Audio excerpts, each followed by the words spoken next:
ആരത്? ഞാനല്ല, നീ പോയി നോക്ക്. ആ അപ്പൊ ഒക്കെ പറഞ്ഞതുപോലെ. ഈ തള്ള ഇപ്പോഴും ജീവിച്ചിരിപ്പുണ്ടോ? നിക്കണവിടെ 10-60 വയസ്സായി, എന്നിട്ട് കൊച്ചു പിള്ളേരുമാരി നിക്കറിട്ട് നടക്കുക. നാനുണ്ടോ? പോയി മുണ്ടെടുത്തു കൊടുക്ക്. എന്താ? പോയി മുണ്ടെടുത്തു കൊടുക്കാൻ. എന്താണ്? നിങ്ങളുടെ മകനാ ബോർനെന്ന് ഞാൻ കരുതിയിരുന്നേ, പക്ഷെ ഇപ്പൊ മനസ്സിലായി നിങ്ങൾ ആന ബോർനെന്ന്. മിണ്ടരുത്. Stop it. മുത്തശ്ശി, ആ ചെറ്റ പെണ്ണ് ഇപ്പൊ എന്താ പറഞ്ഞു പോയത്? എന്റെ ഭാര്യ കയറി ചെറ്റാന്ന് വിളിച്ചിട്ടില്ല, കടിച്ച മോന്തയുടെ ഷേപ്പ് വെച്ചു.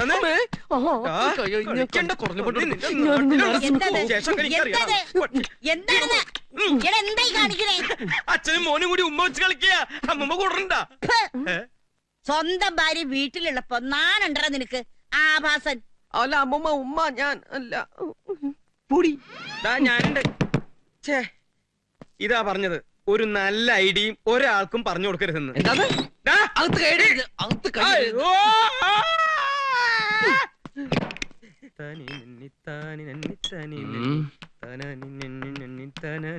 ഏത് നിമിഷത്തിലാണോ ഇയാളെ പരിചയപ്പെടാൻ തോന്നിയത്? എന്റെ 1 മാസത്തെ കോട്ട മുഴുവൻ ഇയാൾ ഒറ്റ ഇരിപ്പിന് തീർക്കുമല്ലോ. എന്റെ കർത്താവേ, ദരിദ്രവാസി. എന്താ പിറുപിറുക്കണേ? പ്രാർത്ഥിക്കുവായിരുന്നേ. അത് വളരെ നല്ലതല്ല. വിസ്കി ഉണ്ട്, ബ്രാൻഡി ഉണ്ട്, ബിയർ ഉണ്ട്, ഏതാ വേണ്ടെന്ന് വെച്ചാ? ഇപ്പൊ കയ്യിലുള്ളത് ഇങ്ങോട്ട് തായോ, അത് കഴിഞ്ഞിട്ട് പോരെ നമുക്ക് വേറെ ചിന്തിക്കാൻ. ഇന്നലെ തന്റെ അടിച്ച സാധനം അത്ര ശരിയായില്ല, ഡ്യൂപ്ലിക്കേറ്റ്. ഭയങ്കര തലവേദന, 2 അടിച്ച ശരിയാവും.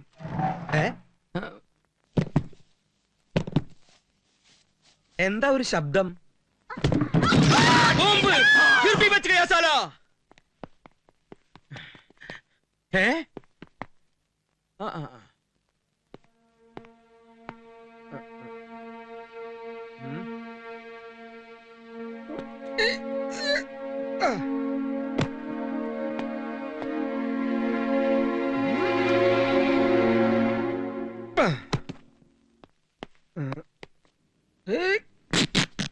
ട്രൗസർ കീറിയെന്നാ തോന്നണേ. അച്ചായാ,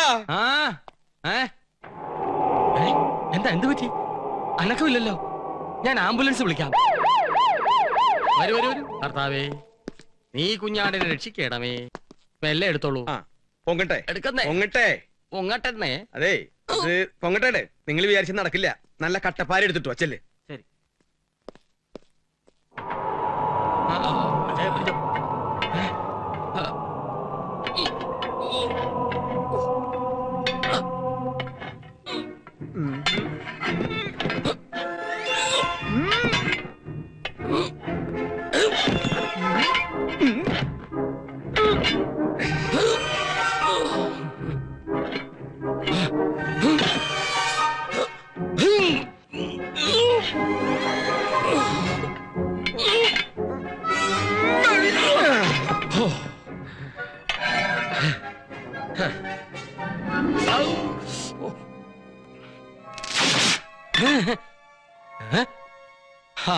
ഇനി ക്രെയിൻ വേണ്ടി വരും.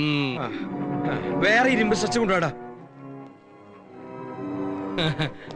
കൊണ്ടുവരുന്നു. നിക്ക്, ഇത് അങ്ങനൊന്നും ശരിയാവത്തില്ല. ആഹാ.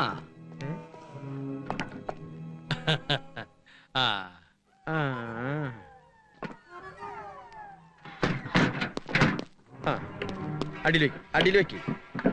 അങ്ങനെ പോട്ടെ. തലക്കടി വെച്ചല്ലോ. ഇനി ഇത് നടുവിന്. ഇത് മുട്ടിനടിയിൽ. ഇനി വലിച്ചോ. തള്ളി വിട്. തള്ളി വിട്. തള്ളി വിട്. തള്ളി വിട്. തള്ളി വിട്. തള്ളി വിട്. തള്ളി വിട്. തള്ളി വിട്. തള്ളി വിട്. തള്ളി വിട്. തള്ളി വിട്. ഈ ലോഡിന് താഴ്ത്തിക്ക് എത്തിക്കണമെങ്കിൽ വടം തന്നെ വേണം.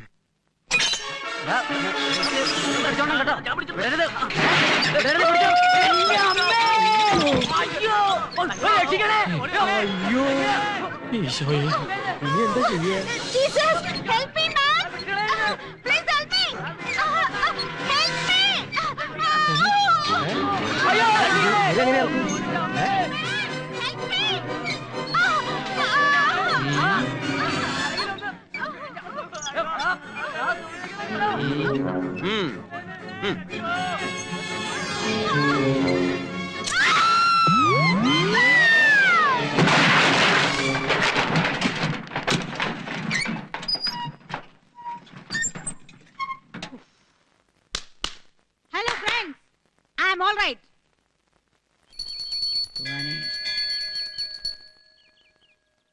വാ മോളെ പോവാ.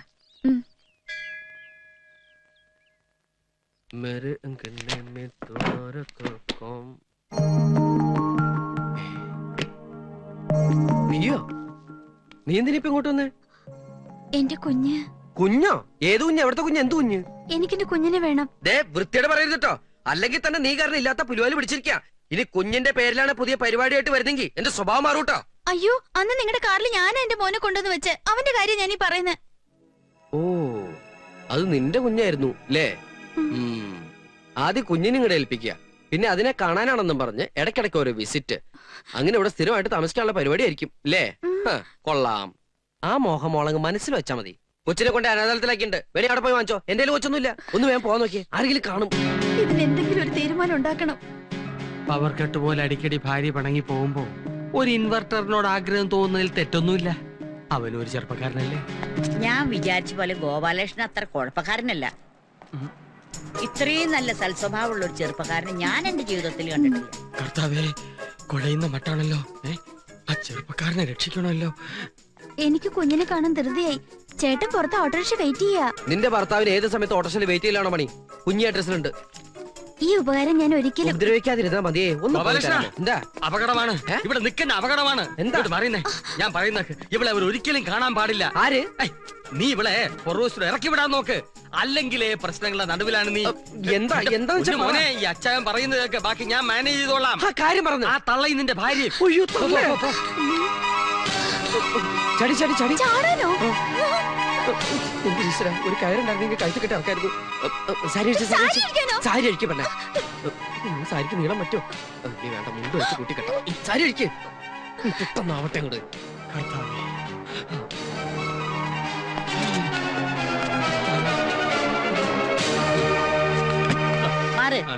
ഇയാളെന്തെങ്കിലും ഡാൻസ് ചെയ്യുന്ന മാറോ? അതെ, ഗോപാലകൃഷ്ണൻ പുതിയൊരു പാചകത്തിന്റെ പരീക്ഷണത്തില്ല. ചേരുവ ഇപ്പൊ കിട്ടിയതേ ഉള്ളൂ. പരീക്ഷണോ? എന്ത് പരീക്ഷണം? അതെ, പിന്നെ കഞ്ഞിവെള്ളത്തിൽ നിന്ന് കൊണ്ടാട്ടം എങ്ങനെ ഉണ്ടാക്കാമെന്ന്. ശല്യപ്പെടുത്തണ്ട, നമുക്ക് ഇവിടെ നിന്ന് വെറുതെ സംസാരിച്ച് സമയം കളയാം. മാറങ്ങോട്ട് വായി നോക്കി. എന്റെ വീട്ടുകാരൻ നിന്റെ സമ്മതം വേണം. ഈശോയെ, ആന്റി, അമ്മച്ചി, കൊണ്ടാട്ടോ.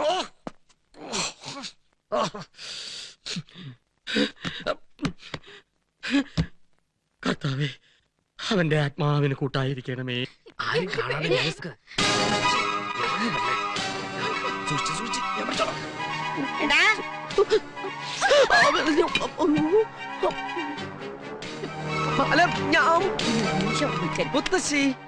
മുത്തശ്ശി വിചാരിക്കുന്നല്ലോ ഒന്നുമില്ല.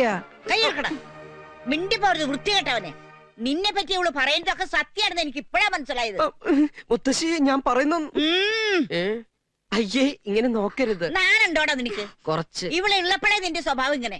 അപ്പൊ അവൾ ഇല്ലാത്തപ്പോ എന്തായിരിക്കും നിന്റെ സ്ഥിതി? മുത്തശ്ശി എന്നെ ഒന്ന് വിശ്വസിക്കൂ. രാധികെ, നീങ്കിലും എന്നെ ഒന്ന് വിശ്വസിക്കൂ. ഞാൻ എപ്പോഴും വെർജിനാണ്, പ്രോമിസ്. അതിനെടെ ഞാൻ പറഞ്ഞു നീ വൃത്തികെട്ടവനാണെന്ന്. പോവാ മോളെ, ഒരു നിവർജ്യം വന്നിരിക്കുന്നു. രാധികെ,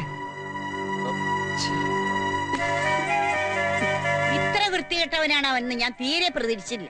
അമ്മ വെറുതെ ഒരു അക്ഷരം നീ മിണ്ടി പോരുത്. എനിക്കറിയാം അവൻ നിനക്ക് കൈവശം തന്നിട്ടത്. എന്റെ മോളും ഞാൻ ഈ കണ്ണുകൊണ്ട് കണ്ടത് നുണയാണെന്നല്ലേ നീ പറയാൻ പോണത്? അമ്മ ഇത്രയും കാര്യമായി പറയണ സ്ഥിതിക്ക് എന്തെങ്കിലും സത്യം കാണുമെന്നാ എനിക്ക് തോന്നുന്നത്. ആ കള്ളനെ മോളെ അവൻ. എടാ, ആരുരാന്ന് പറഞ്ഞ അവന് പെട്ടെന്നൊരു അച്ഛൻ ഉണ്ടായത് എങ്ങനെ? അച്ഛനോ? ആ, ഏതച്ഛൻ? എന്നോട് ചോദിക്കണ ഏതച്ഛൻ? രാധിക എവിടെ പോയി? വേറെ എവിടെ പോവാൻ? ഞാൻ തന്നെ വക്കീലിന്റെ അടുത്ത് പറഞ്ഞു വിട്ടിരിക്കുക. കുട്ടിക്ക് ഗോപാലകൃഷ്ണനെ പിരിഞ്ഞേ പറ്റുന്ന അത്ര നിർബന്ധമാണെങ്കിൽ വേറെ എന്താ ചെയ്യാ? എത്രയും പെട്ടെന്ന് കോടതി സമൻസ് അയക്കാനുള്ള ഏർപ്പാട് ചെയ്യാം. ഉടനെ വേണം.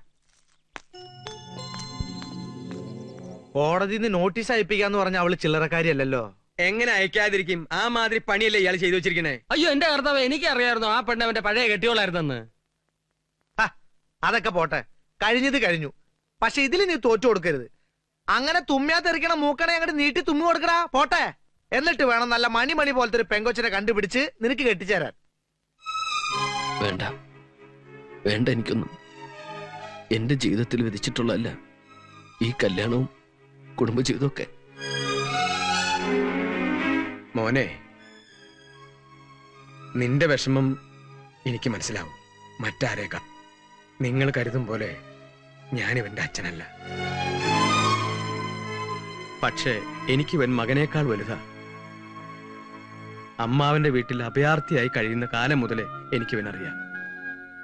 നിന്റെ മനസ്സ് വിഷമിക്കാൻ ഞാൻ സമ്മതിക്കില്ല മോനെ.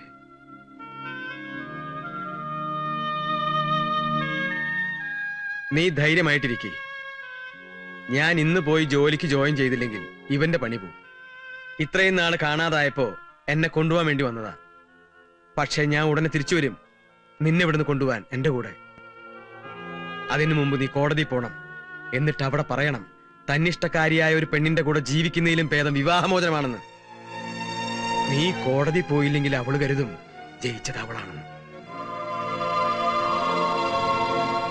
അതുപോലെ അച്ചായനൊരു ഉപകാരം ചെയ്യണം. ഇവന്റെ ആദ്യ ഭാര്യയെ കണ്ടുപിടിച്ച് അവളോട് പറയണം ഇനിയെങ്കിലും ഇവനെ ഉപദ്രവിക്കരുതെന്ന്.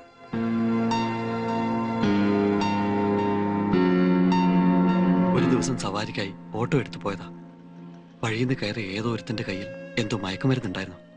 പോലീസ് അകത്താക്കിയത് എന്നെയാ. ഇവളെ ഒന്ന് അറിയിക്കാനുള്ള സന്മനസ് പോലും പോലീസ് കാണിച്ചില്ല. സ്റ്റേഷനിൽ നേരെ കോടതി, അവിടുന്ന് ജയിൽ. പിന്നീട് വളരെ കഴിഞ്ഞാണ് ഞാൻ എവിടെയാണെന്ന് ഇവക്ക് പോലും മനസ്സിലായത്. അവസാനം ഓട്ടോ സ്റ്റാൻഡിലെ ചില സുഹൃത്തുക്കളുടെ സഹായത്തോടെയാണ് പുറത്തിറങ്ങിയത്. എനിക്കിവളെ തിരിച്ചു തന്ന നല്ല മനുഷ്യനെ ഗോപാലകൃഷ്ണൻ. പക്ഷെ അവന്റെ ജീവിതം ഇപ്പൊ നശിച്ചു.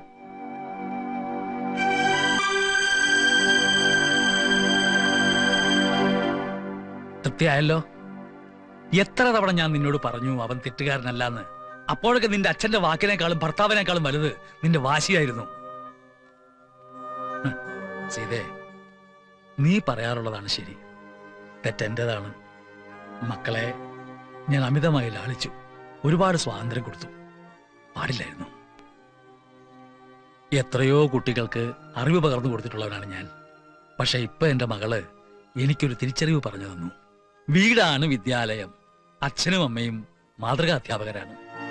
അവിടെ ഞങ്ങൾക്ക് തെറ്റുപറ്റി. ഇല്ലാത്ത കാരണങ്ങൾ കുത്തിപ്പൊക്കി ഭർത്താവിന്റെ അടുത്തുനിന്ന് പിണങ്ങിപ്പോന്നാൽ സംരക്ഷിക്കാൻ സ്വന്തം വീട്ടുകാരുണ്ടാകുന്നുള്ള അഹങ്കാരമാണ് ഈ പെൺകുട്ടികൾക്ക്. ഇനി ഏതായാലും ഞാൻ വരില്ല അവന്റെ കാല് പിടിക്കാൻ. നിനക്ക് നിന്റെ ഇഷ്ടം പോലെ ചെയ്യാം.